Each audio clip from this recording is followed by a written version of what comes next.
エンター。こんにちは、入り口です。今日の授業は、ましょうかです。入り口日本語を見るときに守ってほしい3つの約束があります。まず1つ目、必ず自分の言葉にしてください。とにかく1つだけ覚える。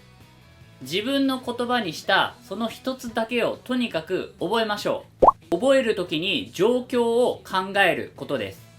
覚えるときは動作を使ったり状況を考えて覚える。この3つです。ましょうか。これは N5 の試験に出てくる文法です。前回の授業はませんかで、今回はましょうか。実はこの2つは同じ提案とか誘う意味があります。この2つの違いは、ませんかの方が下から行くような、ちょっと自信がない買い物行きませんかみたいな感じのイメージです。そして、ましょうかの方は、行きましょうみたいな、テンションがちょっと高い感じで、自信がある感じで、ついてこいみたいな。ここまで極端ではないんですけど、ちょっと今極端にしたんですけど、イメージですけど、ませんかの方が控えめな感じですね。で、ましょうかの方が、行こうよ、行きましょう、みたいな、自分がリーダーみたいな、ついてきてくださいっていう、ニュアンスですね。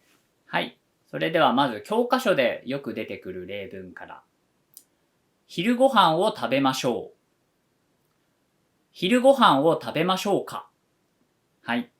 これも間違いではないんですけど、もっと日本人の自然な言い方にします。日本人ならこう言うと思います。そろそろお昼食べよっか。お昼食べよう。はい、こんな感じで、今2つ例を挙げたんですけど、ようか、よっか。食べよよっかとか、よはよりカジュアルな感じで、すごい仲のいい友達に話す感じです。では、会社の上司とか敬語でこのましょうかを使いたい場合なんですけど、もちろんましょうかは敬語なので、そのまま使っても間違いではありません。ただ、日本人なら、そろそろお昼ご飯にしませんかとか、お昼ご飯食べませんかの方が自然です。なぜなら、ませんかの方が控えめなので、敬語と相性がいいんですよ。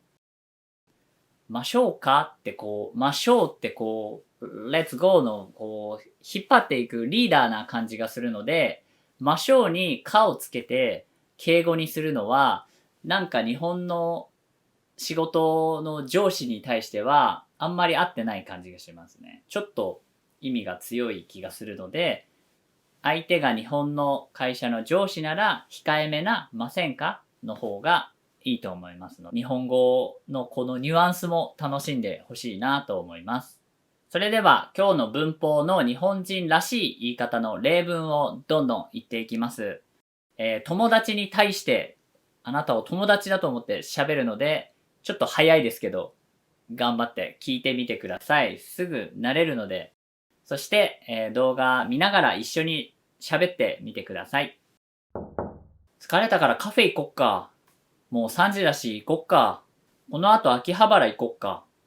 野球見に行こっか。明日休みだしお酒飲もっか。暇だしゲームしよっか。ちょっと散歩しよっか。一緒に写真撮ろっか。はい、ということで今日のクイズコーナー。今から言う教科書の言い方を日本人の自然な言い方に直してください。手伝いましょうか。はい、手伝いましょうかを日本人らしくするなら、手伝おっか。もう一問。案内しましょうか。はい、案内しましょうかを自然な言い方にすると、案内しよっかです。初対面の人、例えば台湾で道に迷ってる日本人がいました。そしたら、どこへ行きたいですか？案内しましょうか？この教科書の言い方もいいと思います。でも、日本の友達が今度台北に来てくれるとかだったら、台北来るの案内しよっか。がめっちゃ自然ですね。なので、友達と話すときは、自然な言い方を意識してみると、もっと距離が近くなるので、おすすめです。はい、今日のまとめ。しましょう、しましょうかは、しよう、しよっかが、もっと自然な日本人の言い方です。このしましょうっていう言い方は、リーダーのような引っ張っていくようなニュアンスなので、敬語の時はしませんかがおすすめです。日本人は控えめな言い方の方が好きなので、相手が友達でもあんまりしようって言わなくて、映画見に行こうよりも映画見に行かないっていうの方が全然なんか日本人っぽい感じはしますね。でも、しないって聞かれるよりも、しようって誘ってくれた方が嬉しいっていう人もいるので、全然そのしよう、しよっかを使うのももちろんいいと思います。まあ本当に性格によりますね。結構積極的に提案したい人は、しよう、しよっか、一緒に遊ぼう、一緒に遊ばない。はい。このニュアンスの違いもぜひぜひ楽しんでください。それではまた次回お会いしましょう。入り口でした。バイバーイ。エンター